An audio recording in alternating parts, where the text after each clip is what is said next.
isquemia mesentérica, así como lo hemos visto en las extremidades inferiores y como se ha visto en la aorta, ¿no es cierto?, es una forma más de manifestarse la enfermedad arterial, que en este caso abarca todo lo que es el territorio esplácnico. Fusión de los órganos en términos de lo que es el aporte energético, el aporte de oxígeno y el gasto que ello conlleva, reducido al territorio esplácnico, como yo le decía. Tiene dos modalidades de presentación clínica y eso es muy importante porque después vamos a ver cómo debemos de enfrentar una versus la otra. Hablamos de una presentación en forma aguda, que en general son de horas de evolución, pueden tener dos caracteres, uno que es a través de material embólico, ¿no es cierto?, que habitualmente obedece a una génesis a partir de una patología cardíaca, pero también puede ser arterio-arterial, como lo explicaba Matías, ¿no es cierto?, puede ser a partir de una úlcera a nivel de una aorta ascendente o descendente, que es lo más frecuente. También se puede ver en disecciones aórticas, que es el síndrome de malperfusión que hablaban y que preguntaron, y que abarcaría esta área que es el área del territorio esplácnico. ¿Y qué consiste esto? Que fundamentalmente, como es un fenómeno agudo, no tiene una circulación colateral o una circulación de compensación como ocurre en los crónicos, a lo cual, ¿no es cierto?, nos lleva rápidamente a una condición muy grave, que es el infarto intestinal, llevando entonces esto a una resección intestinal y con una probabilidad de comorbilidad muy alta, que es la muerte en general, en un alto porcentaje de los casos, y vamos a ver por qué ocurre aquello. En los crónicos, como su nombre lo dice, esto en general tiene más tiempo y es un fenómeno que se va dando lentamente por la producción de una placa de aterosclerosis habitualmente, que va ocluyendo en forma tan lenta el ostium de la arteria mesentérica superior, lo cual da tiempo para generar primero síntomas y en segundo lugar da tiempo para que la circulación colateral se pueda ir desarrollando y por lo tanto no sea un fenómeno agudo y que termine, como les decía yo, en un infarto intestinal y con la muerte muchas veces. Por lo tanto, este fenómeno crónico, que también obedece a un fenómeno aterosclerótico, puede llevarnos a planificar entonces un tratamiento, ya sea como lo hemos visto en las extremidades, a través de puentes o bypass o a través del manejo endovascular. Un poquitito de historia, porque siempre la historia es buena saberla, no solamente saber la historia de los países, de nuestros próceres, también tenemos que saber de los procedimientos y por qué hemos llegado donde hemos llegado hoy día. Desde el año 1895, que son una de las primeras hitos que se marcan en lo que es el manejo de la isquemia mesentérica, se publica la primera resección intestinal con una anastomosis de ella. Goldman en el año 1918 describe como primero esta entidad de angina crónica llamada la angina intestinal, CLAS. Ya vamos acercándonos a nuestros tiempos. En 1950 describe la primera embolectomía, o sea, cuando nosotros vamos con algún procedimiento a tratar por dentro la arteria, generalmente lo hacemos con unos balones especiales llamados de Fogarty, en la cual hacemos la embolectomía. Ya en el año 50 entonces se describe como el primer trabajo en este Annals of Surgery que se publicó en aquella oportunidad. Morris en el 50 también habla del primer implante o puente o bypass para revascularización, ya no solamente la arteria mesentérica superior, sino que también la revascularización del tronco celíaco. Y hablamos de derivación retrógrada, que después les voy a explicar en qué consiste, a la presencia, ¿no es cierto?, de un puente que va de la aorta o de las ilíacas, ¿no es cierto?, hacia atrás para llevar un poco de irrigación a lo que es la parte intestinal en este caso. Stoning y Wiley en 1966 describen el primer caso de endarterectomía, o sea, la remoción de la placa de colesterol que está a nivel del ostium de la aorta, y agrega, ¿no es cierto?, este otro concepto que es un puente aorto mesentérico, pero ahora anterógrado, o sea, tomado de la aorta más proximal. Siguiendo con la historia, Finch en el 92 habla ya del primer manejo endovascular con la colocación de un stent a nivel de una enfermedad de la arteria mesentérica superior crónica. Esto está publicado en un Journal Vascular del International Radiology. O sea, estos son radiólogos intervencionales que fueron los que inicialmente partieron en la década de los 90, eran los radiólogos intervencionistas los que tenían estos procedimientos, o por lo menos eran los que comenzaban, pero que claramente en el día de hoy ya es un elemento y un armamentario más del cirujano vascular periférico. ¿Qué pasa con la epidemiología? ¿A quién afecta esta enfermedad o cuáles son sus características más importantes a considerar? Lo mismo que hemos estado viendo para las otras enfermedades que afectan, ¿no es cierto?, los distintos territorios. Estas son enfermedades que afectan a personas que ya tienen su cierta edad, son en 17%, porque es difícil poder primero saber cuál es la parte de cuánto es la incidencia que tiene esta enfermedad. Pero si hacemos estudios, digamos, de ecografía, estudios de la parte abdominal, se encuentra que un 17% sobre ya los 65 años tienen diferentes grados de lesión crítica a nivel de las arterias viscerales. Y hablamos de arterias viscerales, ¿no es cierto?, aquel dependiente del tronco celíaco, mesentérica superior y mesentérica inferior. En las autopsias, que otro elemento que uno puede considerar para ver cuál es la incidencia real de esta enfermedad, se encuentran entre el 6 al 10% de las autopsias con estenosis de las arterias mesentéricas. Otra característica de esta enfermedad es que afecta más a las mujeres que a los hombres. Y en general la tasa de incidencia o la curva de incidencia es bastante baja, que es 10 por 10 elevado a 5, ¿no es cierto?, de habitantes que se hospitalizan. Puede uno tener un curso que esté asintomático, ¿no es cierto?, y que esté compensado habitualmente, o pacientes que están en TACO con FA, que es una de las condicionantes que después lo vamos a ver, o pacientes que están tomando estatinas, como el que afecta a todos los enfermos. Anatómicamente ahora, y esto es muy importante saberlo, tenemos varias uniones, redes de las arterias que van al territorio esplácnico y que conforman entre la arteria mesentérica superior, la arteria mesentérica inferior y el tronco celíaco, arcadas o arcos. Y aquí las más importantes, las que les he querido traer a colación, que está la arcada de Barkow, ¿no es cierto?, que es una anastomosis entre las arterias gastroepiploicas y la arteria mesentérica superior. Todas. También tenemos la arcada de Río Branco, ¿no es cierto?, que es una anastomosis entre la arteria hepática, rama dependiente del tronco celíaco, con la arteria mesentérica superior. También está la arcada de Drummond, que ¿no es cierto?, o relaciona la arteria iliocólica con la cólica derecha y con la cólica izquierda. La arcada de Riolano, la más importante, que es una anastomosis de la arteria cólica media, dependiente de la arteria mesentérica superior, ¿no es cierto?, con la arteria cólica izquierda, que va a dar todo lo que es la parte del colon, el ángulo esplénico, más toda la parte de lo que es colon descendente y sigmoide. La arcada de Wheeler, también, que es una anastomosis directa que hay entre la arteria celíaca y la arteria mesentérica inferior, que no es muy frecuente, desgraciadamente, que alcanza solamente el 2%. Y también está la arcada de Kirk, que es la arteria pancreática dorsal, rama ya del tronco celíaco. Específicamente esta rama viene dada por la esplénica y con la arteria mesentérica superior. Todo esto que les hablé se los quiero traer en una figura, ¿no es cierto? Y aquí tenemos tronco celíaco con su rama, ¿no es cierto?, con su tronco que va a la arteria hepática, ¿no es cierto?, la gástrica izquierda, y la esplénica, y aquí tenemos muy cercana a ella la segunda emergencia visceral de la aorta, que es la arteria mesentérica inferior. ¿Qué arcos son los importantes? La arcada de Riolano, ¿no es cierto?, que marca lo que es la unión entre la rama de la cólica media con la parte izquierda, que es la cólica dependiendo de la mesentérica inferior, y que nos va a dar todo lo que es la parte del arco de Riolano, la arcada de Drummond, que está acá, que nos va a irrigar el colon. ¿Cuál es la importancia? Que muchas veces el fenómeno aterosclerótico ocluye la arteria mesentérica inferior y a partir de estas arcadas puede mantenerse la irrigación del colon en la parte izquierda. También, ¿no es cierto?, cuando se afecta la arteria mesentérica superior, que es lo que vamos a ver, las arcadas estas permiten la mantención de la irrigación del colon izquierdo, ángulo esplénico y parte del colon, acá transverso. Las otras arcadas que están también por acá, más acá, que son la arcada de Wheeler, que es esta arcada cortita que es de la gastroepiploica con la mesentérica superior, que también son importantes.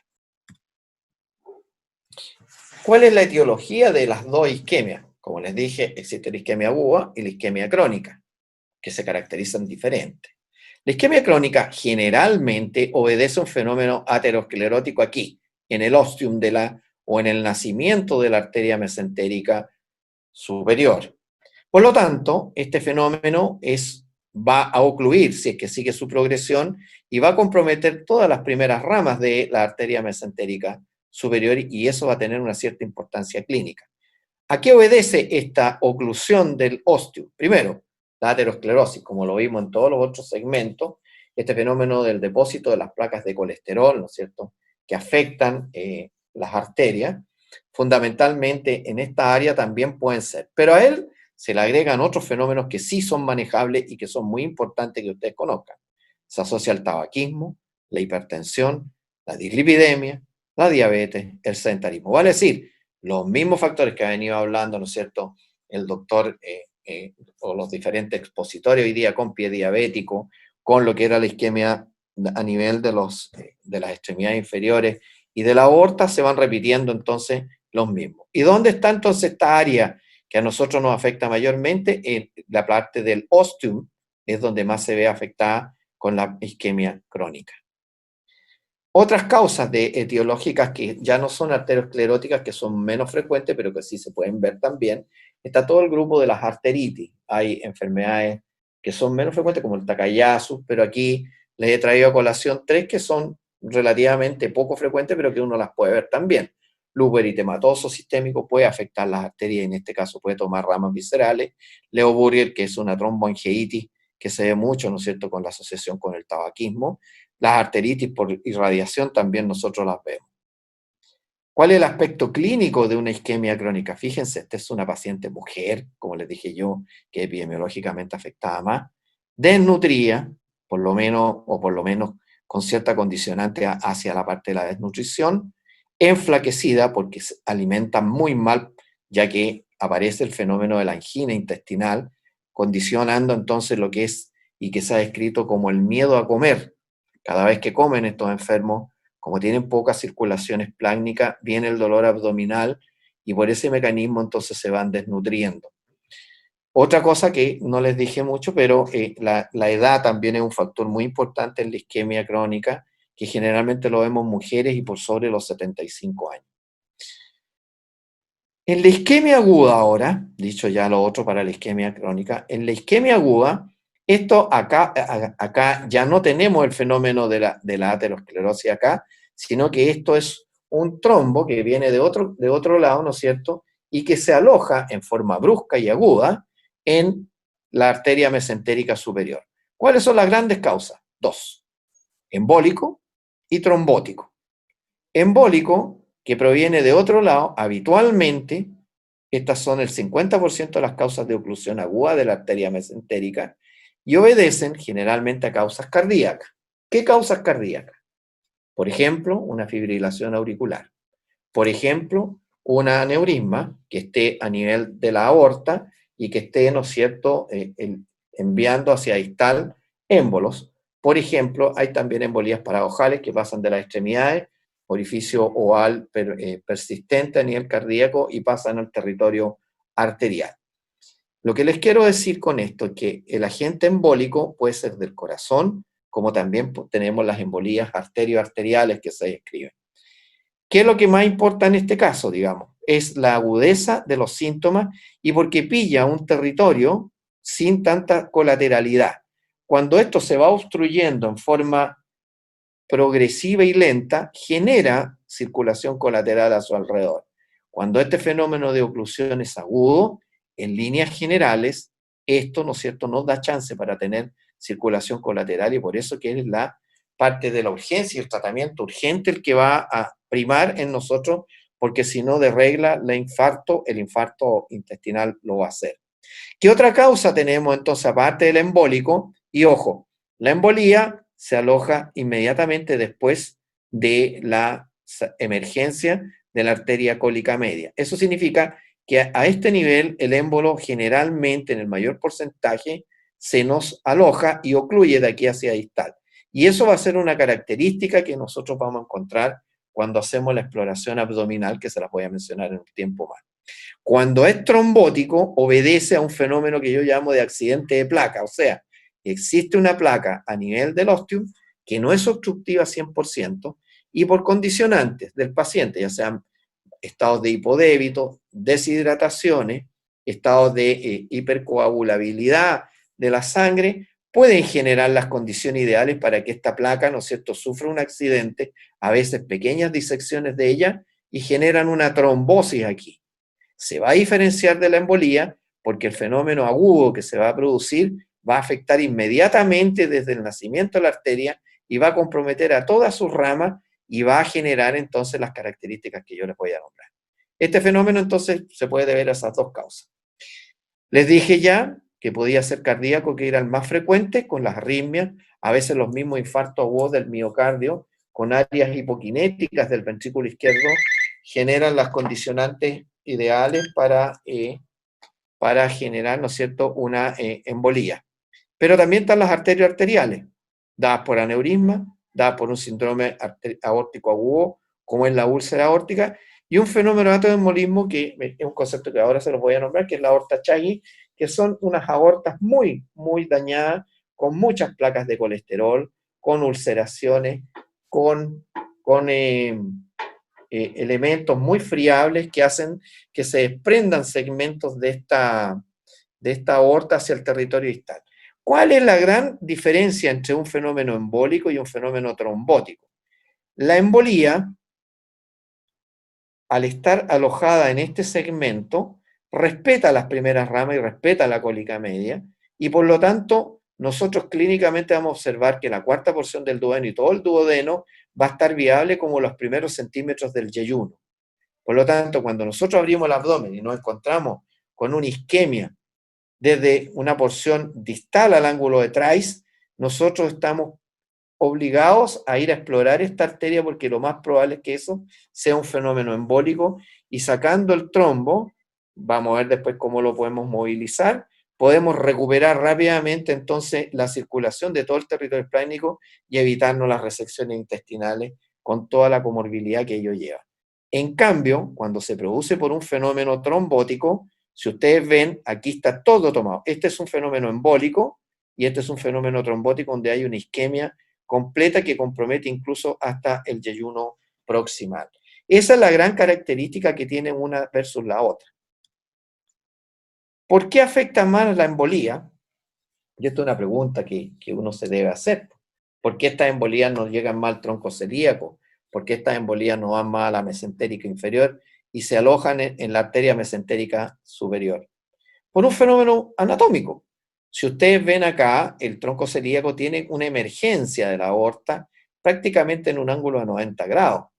Si vemos la emergencia de la arteria mesentérica inferior, también tiene una emergencia habitualmente mucho más aguda que la de la mesentérica inferior, que tiene como un camino más paralelo al eje de la aorta, como que hace por el declive que le es más fácil al émbolo en este caso para que se migre y llegue a esta arteria más que la otra. Entonces, esta pregunta, ¿no es cierto?, que nos hacemos, ¿por qué es más frecuente a nivel de la arteria mesentérica? Por la disposición anatómica, por el ostium que ella tiene, con un ángulo menos agudo, e impactando. Y generalmente, como les dije, impacta el trombo bajo la arteria cólica media, que es la que está aquí, afectando entonces toda esta parte distal y respetando duodeno y respetando la parte de, vuelvo a traer a colación, respetando las primeras porciones del yeyuno. El trombótico es la otra causa de una isquemia mesentérica aguda, es la segunda causa más frecuente, en aproximadamente un 35% de los casos. Esta placa, como les decía, va obstruyendo en forma parcial, en forma progresiva. Habitualmente los síntomas previos son muy erráticos. A veces puede estar presente la angina mesentérica, a veces hay un dolor abdominal que se interpreta como un colon irritable o como un trastorno digestivo funcional, pero no es cierto, con sospechar que esté con una angina mesentérica. Y claramente cuando viene este fenómeno, ¿no es cierto?, es mucho más grave que el embólico en términos de que afecta todo el intestino y afecta también la cuarta porción del duodeno, cosa que no es menor cuando estos están con cierto avance de tiempo. Existe una entidad que se llama el NOMI, que es una isquemia mesentérica no oclusiva. ¿Y a qué se refiere esto? El fenómeno arteriosclerótico o la placa de colesterol que está en el ostium de la arteria mesentérica, que no es obstructivo 100%, que tiene cierto grado de estenosis, pero no tan grande, frente a situaciones del paciente, sobre todo no se olviden que son pacientes dañosos, que tienen comorbilidades, cuando estos pacientes sufren de algún trastorno que los lleve a un estado con shock, se gatilla el fenómeno de la isquemia por una baja en el débito a nivel mesentérico. No nos olvidemos que fisiopatológicamente nuestro organismo, al primer elemento que echa mano cuando estamos en situación de shock es a través de la vasoconstricción de todo el sistema esplácnico para poder conservar la funcionalidad del corazón y del cerebro. De tal suerte que un fenómeno aterosclerótico a este nivel, con una redistribución del flujo, estamos hablando de shock severo, ¿no es cierto?, con estados de hipodébito o insuficiencias cardíacas congestivas avanzadas, en general nos pueden gatillar estas isquemias sin haber un fenómeno obstructivo claro o una embolía clara. También se está viendo muy frecuentemente por factores, más que nada por la variabilidad que tienen en las presiones arteriales, los enfermos que están en hemodiálisis o que están en peritoneodiálisis, además por todos los cambios que tienen ellos hemodinámicos.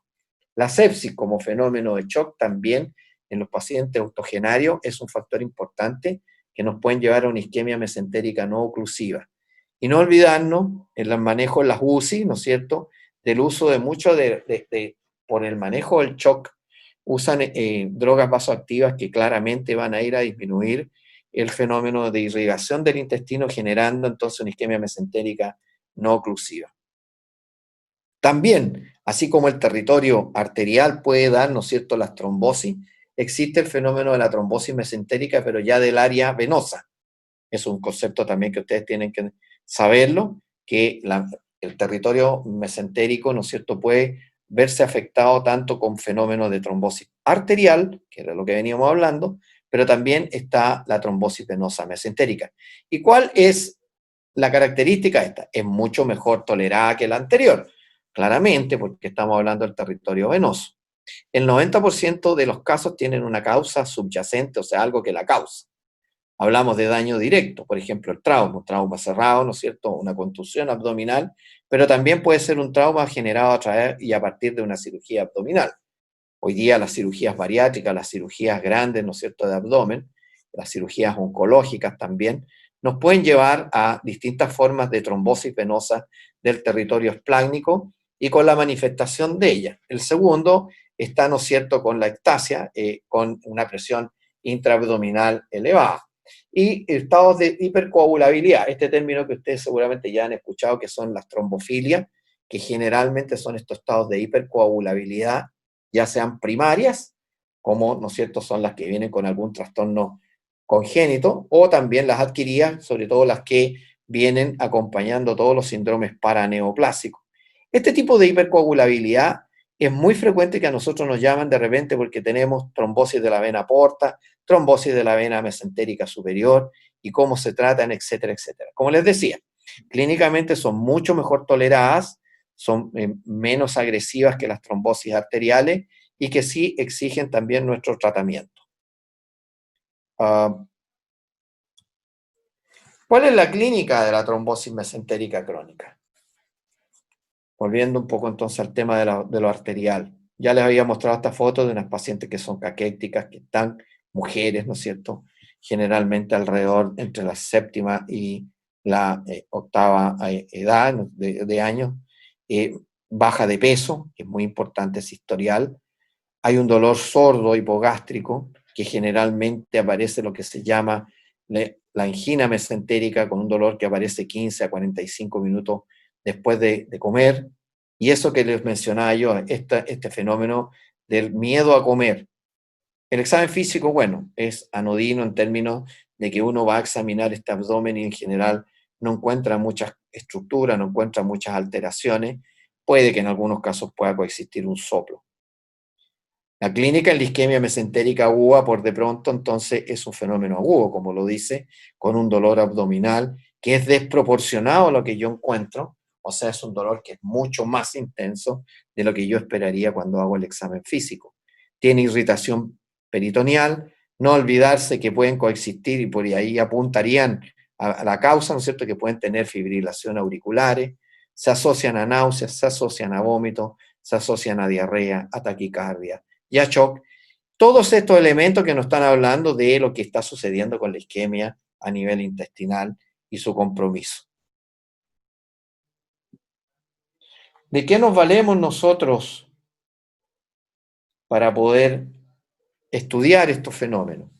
Tenemos varios elementos. Uno de ellos es el Doppler. El Doppler color hoy día es un arma muy importante que nosotros contamos y en la cual sí hacemos una medición solamente de lo que son las velocidades a nivel de las arterias del tronco celíaco, de la mesentérica superior y de la mesentérica inferior, nos podrán orientar, ¿no es cierto?, para ver el grado de anormalidad o de obstrucción que pueden haber a este nivel. Cuando tenemos una estenosis por sobre el 70%, encontramos velocidades muy altas, lo que nosotros llamamos los picos sistólicos, que son estos de una alza muy brusca en la parte de la onda y en la curva de Doppler, ¿no es cierto?, que nosotros estamos midiendo en la arteria. En el caso del tronco celíaco, entonces, una estenosis del 70% tendría su connotación en la velocidad de medición a ese nivel por sobre los 200 centímetros por segundo, al igual que en la arteria mesentérica, una estenosis del 70% y una estenosis en la arteria mesentérica inferior mayor al 50%, hablamos nosotros cuando tiene unos picos sistólicos más de 250. Pero también tenemos otros elementos, que son las imágenes. Tenemos el angiotac, la angioresonancia y la angiografía, que era lo que se denominaba el gold standard, pero tiene algunas características que es invasiva, que no está siempre disponible en todos lados. Pero sin embargo, sí lo está el angiotac y en algunas ciudades pudiera estar la angioresonancia.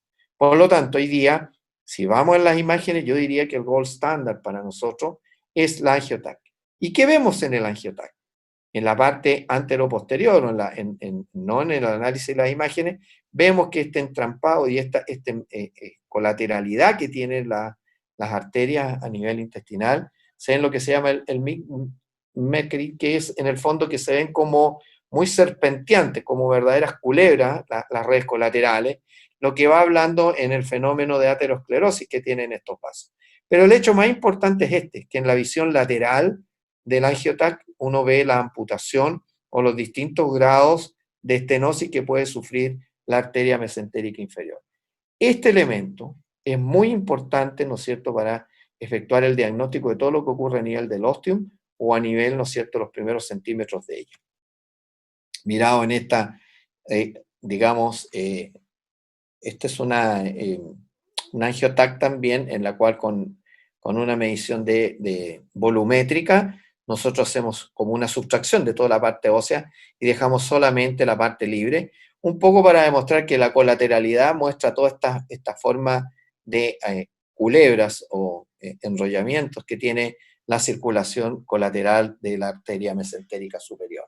Pero aquí viene lo más importante, que es la visión lateral, ¿no es cierto? Aquí tenemos el tronco de la arteria mesentérica, donde está siendo ocupada por este fenómeno de un trombo. También tenemos los cortes sagitales, ya no los axiales, ¿no es cierto?, en la cual podemos ver aquí a nivel del hepático, ¿no es cierto?, pueden aparecer esta forma de neumatosis venosa que pudiera estar hablando de lesiones extensivas del colon.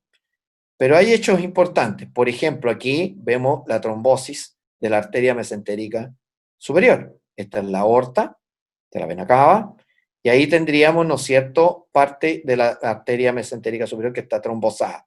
Y un elemento muy importante y que se describe en los angiotac y en los TAC de abdomen es la neumatosis intestinal. Estas formaciones aéreas en alrededor del lumen o en la pared del intestino, que no está hablando del infarto intestinal. Esta es la neumatosis, es un elemento patognomónico de las isquemias mesentéricas. Esto es lo mismo, ¿no es cierto?, en una reconstitución de BPR de la volumétrica de un angiotac, en donde vemos la arteria mesentérica y aquí viene una oclusión. Ya les hablé, pues entonces ustedes aquí podrán decir sin saber mucho de la historia que esto es una embolía. ¿Por qué? Porque respetó el ostium, tiene los primeros segmentos libres, están las arcadas, ¿no es cierto?, iniciales, abiertas, pero de aquí hacia abajo la arteria mesentérica está ocluida. Lo mismo acá, respeta la arteria cólica media, ¿no es cierto?, e inmediatamente debajo de ella aparece este trombo acá. Lo mismo acá, tenemos otro en los cortes, digamos, transversales, y vemos acá las formas, ¿no es cierto?, y las placas de calcio que tiene la arteria aorta. ¿Cómo manejamos? Entonces voy a partir primero con el manejo de la isquemia mesentérica crónica. En general, su forma, uno parte muchas veces por el tratamiento médico que puede ser insuficiente, tenemos que hidratar a estos enfermos, hay que ver la parte nutricional. A veces algunos aplican lo que es el antibiótico amplio espectro, pero fundamentalmente yo diría que es el manejo nutricional de ellos, el suspender y las comorbilidades mejorarlas, suspender el hábito tabáquico, y en la parte farmacológica usamos aspirina o ácido acetil salicílico con clopidogrel, ya sea en esta forma, digamos, doble de antiagregación plaquetaria o solamente con una, más el manejo con atorvastatina, que sí tiene que ir por la estabilidad de las placas. El manejo, ahora, cuando tenemos decidido que vamos a ir hacia el manejo quirúrgico o endovascular de él, algunas características especiales con respecto a esta oclusión parcial del lumen del ósteo. El manejo endovascular hay un alivio asintomático del 90%. La sobrevida a 3 años es del 76%. Estos son en grandes series y tienen sí el sesgo que no son comparables por grupos etarios y por comorbilidades. O sea, se toma en general, todas las series lo toman en general, esto de los resultados con el tratamiento endovascular. Y por eso que es un poquitito errática la permeabilidad. Hablamos de permeabilidad primaria, ¿no es cierto? ¿Cuánto se mantiene permeable el lumen de la arteria después de hacer el primer procedimiento? Y esto a los 3 años es alrededor del 65%. Si queremos hacer un estudio entre la respuesta en la isquemia crónica con lo abierto y lo endovascular, tendríamos nosotros que sin recurrencia, o sea, sin dolor, a los 5 años, habría como un aumento en lo que es la parte abierta, tendría mejores resultados, al igual que la permeabilidad de ello, por los distintos procedimientos que vamos a ver. Ahora, el porcentaje es 5 veces menos de restenosis lo abierto versus 4 veces menos las reintervenciones en lo endovascular. Y aquí sí que hay un cambio. La mortalidad claramente va en mejoría con respecto a la endovascular. Yo quiero hacer aquí algún alcance, porque como les digo, los resultados de estos trabajos, si bien es cierto, son como más concluyentes hacia ir a la cirugía abierta versus lo endovascular. Primero yo tengo que reconocer que son trabajos que tienen mucho tiempo. Segundo, que no son poblaciones homogéneas en cuanto a la comparación. Y tercero, que otra cosa muy importante, es que el desarrollo de la cirugía endovascular de hace 10 años a la fecha ha variado enormemente. Los nuevos dispositivos, los nuevos balones de angioplastía y los nuevos stent, que hoy día tienen mucho mejor elasticidad, por decirlo, y moldeamiento, como también, como algo habló el doctor, con los balones medicados, ¿no es cierto?, que no es del caso acá, pero un poco para decirles de que la industria también de lo que es endovascular ha cambiado enormemente y eso claramente ha repercutido en los resultados también. ¿Qué se puede hacer? Aquí estamos viendo una canulación directamente por vía braquial que viene de arriba a abajo, ¿no es cierto? Se cateteriza la arteria mesentérica superior y vemos esta muesca aquí, en este sector, ¿no es cierto?, que es donde está en el ostium de la... Aquí está la aorta, no sé si la ven bien, ahí aparece el tronco celíaco, y aquí está la arteria mesentérica con esta muesca, ¿no es cierto?, en su ostium.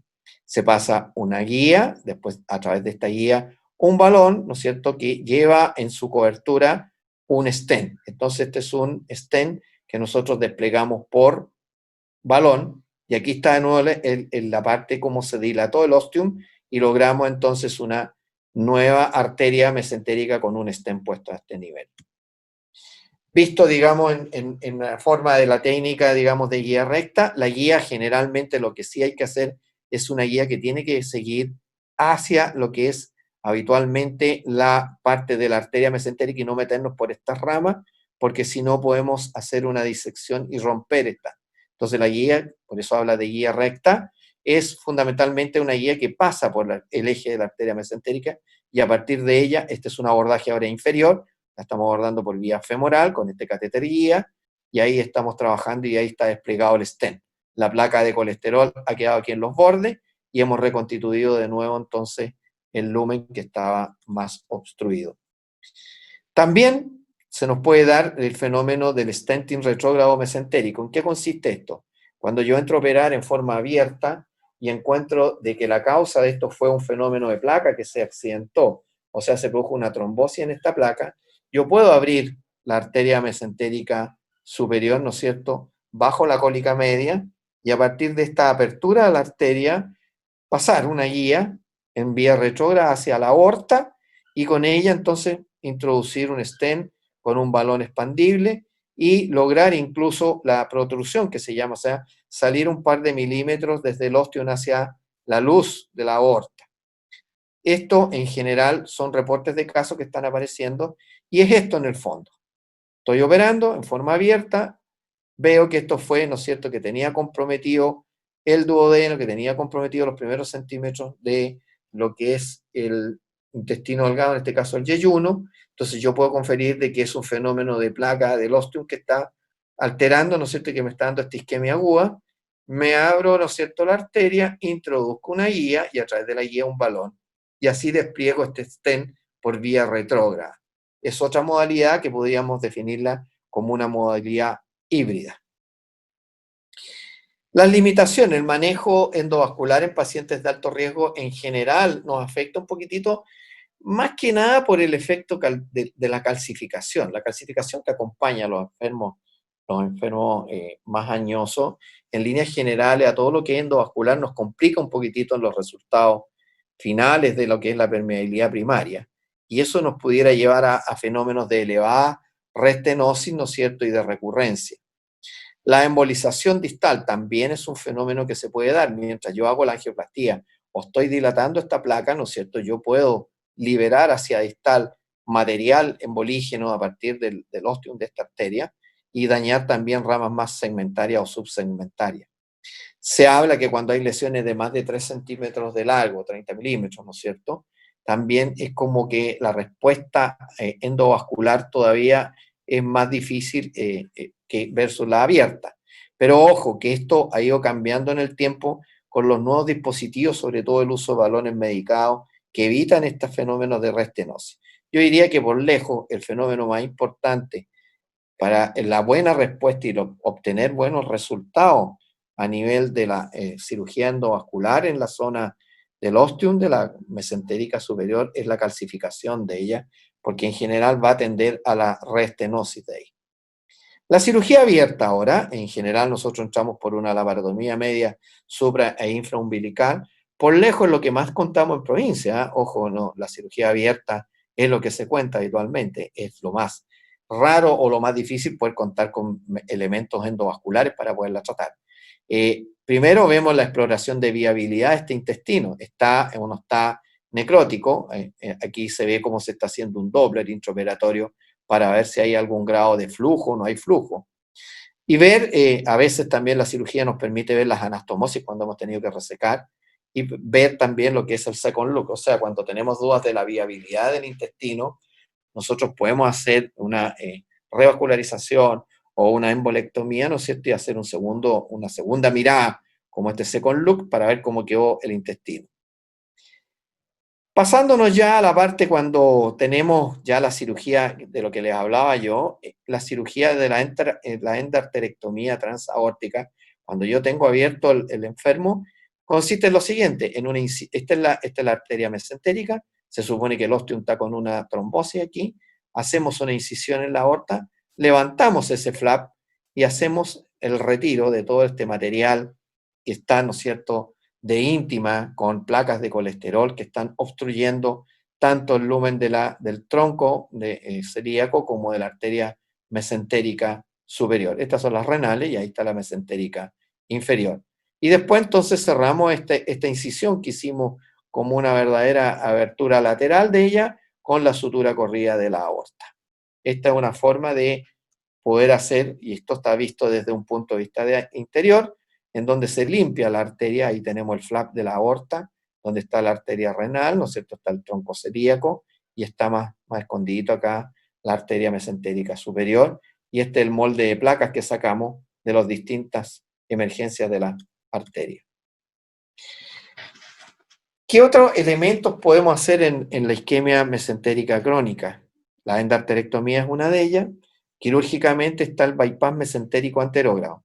Hablamos de anterógrado cuando la toma de este puente viene desde la aorta celíaca, o sea, de la aorta que está sobre el tronco celíaco o, digamos, por sobre la arteria mesentérica superior. Es decir, es una puente que lo vamos a tomar desde arriba hacia abajo y lo podemos hacer entonces generalmente con un puente aortocelíaco o aorto mesentérico protésico bifurcado. O sea, una rama va al tronco celíaco y otra pueden ir a la mesentérica. ¿Tiene un grado de mortalidad? Sí, tienes un 11% de mortalidad en las mejores series. Tiene una buena tasa de permeabilidad a los 5 años del 70% y se mantienen a los 5 años, una cosa muy importante, casi el 90% asintomáticos estos enfermos. El bypass anterogrado, entonces tomamos la aorta supracelíaca, en este caso tenemos una toma lateral de ella, pasamos por detrás, aquí este es el páncreas, para que ustedes vean, pasamos por detrás del páncreas y hacemos la anastomosis con esta prótesis o con este elemento protésico hacia la mesentérica superior. Este es un puente entonces o bypass anterógrado. El retrógrado sería una toma de la aorta distal hacia arriba, como en una foto nos mostró el doctor Alejandro Campo en delante cuando hablaba de los puentes que hacían desde las ilíacas a las renales. En este caso entonces un puente anterógrado y aquí es un bifurcado. Se toma de la aorta inmediatamente por debajo de los pilares del diafragma y se hace en bifurcado en pantalón, una rama al tronco celíaco y la otra rama baja y se anastomosa a nivel de la mesentérica superior. Visto acá, ¿no es cierto?, en una foto, estaría a nivel del tronco celíaco y por atrás viene surgiendo y la anastomosamos a nivel de acá. El bypass mesentérico retrógrado ahora es la toma al revés, es la toma desde distal hacia proximal, o sea, podemos acá, como en este caso, que tenemos la arteria ilíaca común derecha, hace una pasada por detrás, ¿no es cierto?, del retroperitoneo, ¿no es cierto?, y vamos directamente acá donde está la arteria mesentérica superior. Este es un puente, entonces, retrógrado porque va hacia allá. Elemento muy importante a considerar, que este puente no lo podemos hacer si tenemos enfermedad a nivel arteriosclerótica importante de la aorta o del eje ilíaco, porque claramente si en el nacimiento de la arteria ilíaca tenemos un componente de placas de ateroma obstructivo, tenemos una arteria muy, muy dañada, va a ser una muy mala solución tomar un puente desde una arteria que está dañada para llevar sangre más allá. En ese caso, entonces optaremos por un bypass anterógrado. El inflow, que es donde tomamos nosotros el puente, va desde la aorta infrarrenal a nivel de un ilíaco o a veces también lo podemos tomar de una esplénica. El 3% tiene mortalidad perioperatoria. Ustedes entenderán que tiene mucho menos mortalidad porque no clampeamos la aorta en este caso, sino que clampeamos una ilíaca nomás. Y sus resultados son comparables a nivel anterior. Acuérdense que sí necesitamos esta arteria dadora que tenga buena calidad. Acá tenemos uno que viene desde la ilíaca del otro lado, que da una vuelta y viene a insertarse aquí a nivel de la arteria mesentérica superior. Este es un puente bastante largo que lo hacemos habitualmente con material protésico. Acá, ¿no es cierto?, una exposición donde vemos la aorta, ¿no es cierto? Podemos tener aquí una rama de la ilíaca y hacemos esta condicionante para llevar para allá este bypass retrógrado. La arteria mesentérica superior ahí de nuevo expuesta, la aorta, el ligamento traes, y de aquí hacemos entonces un puente anterógrado. Y aquí lo hacemos casi a nivel, casi a ras, prácticamente está la arteria mesentérica superior con un puente, ¿no es cierto?, aorto mesentérico corto, que también se puede hacer.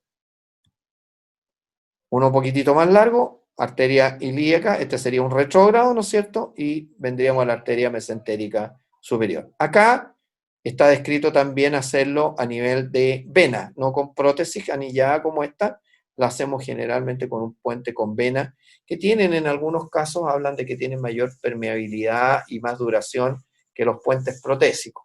No siempre tenemos una vena de buen calibre y de buena, digamos, disposición en estos enfermos que tienen sus años para obtenerlo y en general optamos entonces por un puente con un grafo, o en este caso con una prótesis. Entonces, tenemos en la cirugía abierta el bypass anterógrado, que puede ser doble o puede ser único, tiene un bajo riesgo, habitualmente, ¿no es cierto?, exige que no tengamos calcificación de la aorta, y un bypass retrógrado, que también puede ser único, lo habitual, que tiene un poquitito más de riesgo que la anterior. La parte de la calcificación también hay que tener cuidado. Y en general nosotros lo usamos entonces este retrogrado cuando no queremos hacer un clampeo de la aorta y no generar en un enfermo que tenga mucha comorbilidad, sobre todo de insuficiencia cardíaca congestiva o compromiso pulmonar, para no generar tanto problema con un clampeo de la aorta para tomar desde ahí el bypass. Algunos trabajos, ¿no es cierto?, para poder ver cómo está la angioplastía stenting, ¿no es cierto?, y cuáles son las grandes series. Estas son grandes series, ¿no es cierto?, que analizan distintos, digamos, largo de los vasos, qué técnicas se utilizaron, y en el fondo es la resultante de cómo está el tratamiento a nivel de la angina o de la isquemia mesentérica crónica, ¿no es cierto?, con respecto a mortalidad. Acuérdense que la mortalidad en los procedimientos endovasculares es muy baja. Hoy día la morbilidad tampoco es muy alta, son 13%, pero existe. Y aquí sí que tiene un poquitito más de que lo que es la recurrencia, o sea, cuánto es el porcentaje que a mí en el tiempo me va a volver a restenosar. Cuando tenemos ahora lo mismo, pero mirado desde el punto de vista de la cirugía abierta, ahí tenemos un poquitito más de consideraciones y eso es lo que va marcando las pautas. Acuérdense que la mortalidad en los endovasculares era muy baja, era alrededor del 3%, acá estamos hablando del 63%, porque la calidad del enfermo es un enfermo que tiene años, es un enfermo que tiene comorbilidades y que mientras más le hago yo invasión va a ser peor. La morbilidad también es mayor, tiene un 32%. Pero sin embargo, son más seguros los procedimientos porque la recurrencia es mucho más baja, alrededor del 14%, a diferencia de lo que está sucediendo con los endovasculares. Yo vuelvo a insistir de que estos son trabajos, si ustedes ven, estamos hablando del 2002, 2007, los últimos trabajos, los 2010 son, o 2012, los más, que no tienen un N tan importante, son 116 casos, porque también la enfermedad no es tan importante. Pero hoy día, con los nuevos dispositivos, yo diría que la recurrencia hoy día no la hemos tabulado tanto, pero ha bajado enormemente. En la parte de las series más contemporáneas, ¿no es cierto?, son los mismos años que vemos, y vemos lo que es para la isquemia mesentérica en líneas generales. Bueno, tenemos hartas complicaciones y tenemos lo que son las permeabilidades a largo plazo de un 57% versus una recurrencia cercana al 40%. Trombosis venosa mesentérica, nosotros lo que hacemos no es operarla, claramente, lo que hacemos es una anticoagulación precoz, ¿no es cierto?, con el uso de bombas de infusión, y después nos pasamos a la anticoagulación oral. Claramente los antagonistas de la vitamina K hay que tener cuidado, porque hoy día nosotros utilizamos los NOAC, que son los nuevos anticoagulantes orales, que son todos estos medicamentos que van a ir a inhibir el factor décimo activado y que tienen mucha mejor tolerancia y son mejor por el enfermo también, mejor tolerados por ello, porque no exigen estar controlando cada cierto tiempo la sangre cómo está la anticoagulación. No olvidarnos que si nosotros la trombosis mesentérica no le damos taco, o sea que lo que es el tratamiento anticoagulante, tiene una recurrencia no menor de 36%, o sea, un tercio de los casos. El NOMI, que es estas oclusiones intestinales de la arteria mesentérica que no son oclusivas, claramente lo que uno tiene que ir es a mejorar el gasto cardíaco, evitar estas drogas vasoactivas. Se han intentado, como también a nivel periférico, cuando tenemos estos fenómenos de isquemias no obstructivas, sino que son por espasmo o que son por uso de drogas vasoactivas o por coexistencia de otros medicamentos que tienen una acción sobre los vasos periféricos. Hemos intentado también el uso de infusiones directas con papaverina, con antiprostaglandinas E1, y eventualmente el uso de prostaciclinas, que en realidad eso han sido solamente reportes de casos, como no les podría decir yo que hoy día es una establecido. Yo aquí les doy las gracias, esta es parte de mi ciudad, las playas que los invitan a, sobre todo a los que la sufren con tanta lluvia, y aquí está nuestro morro, y eso es lo más importante, nuestra bandera. Muchas gracias. No, muchas gracias a usted por su presentación y por estar como acompañándonos de tan lejos, que de verdad encontramos que es una muy buena oportunidad para integrar gente de otros sectores de Chile y no solamente tener como esto tan centralizado en Santiago.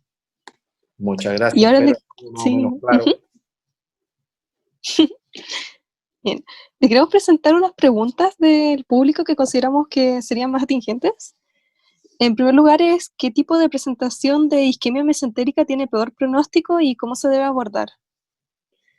Bueno, claramente lo que yo le explicaba, que la isquemia aguda, al no tener una red de colaterales desarrollada, es mucho más grave porque se presenta en forma aguda. Pero más que eso, es la sospecha diagnóstica, y eso ustedes no se deben de olvidar. Pacientes de 70 años, sobre todo mujeres con un abdomen agudo que grita mucho, pero que da poca signología al examen físico, no se olviden de esta entidad. ¿Por qué? Porque aquí los minutos son muy importantes. Horas que pasan con isquemia intestinal es hora que va a llegar al infarto intestinal. Y el infarto intestinal en un paciente octogenario es una condición muy, pero muy grave, porque implica una resección importante de intestino, generalmente quedan ostomizados porque no se pueden hacer uniones intestinales y con toda la pérdida de líquidos generalmente terminan con una mortalidad muy alta. Eso yo diría que es fundamental. Frente a una isquemia aguda, por lo menos tener la sospecha en este tipo de pacientes.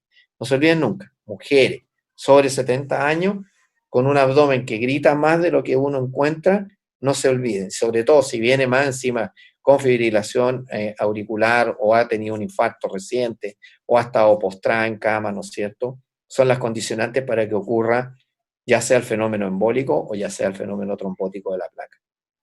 Eso diría yo. Ok, muchas gracias. Y otra que tenemos es en qué casos que haya resección intestinal decir realizar anastomosis y en cuáles no. Y en dicho caso, ¿cuál es la ventana de tiempo de viabilidad para un intestino infartado? Ya, siempre que ustedes tengan dudas, dejen un second look, porque el intestino, uno en general reseca lo que ve macroscópicamente como infartado.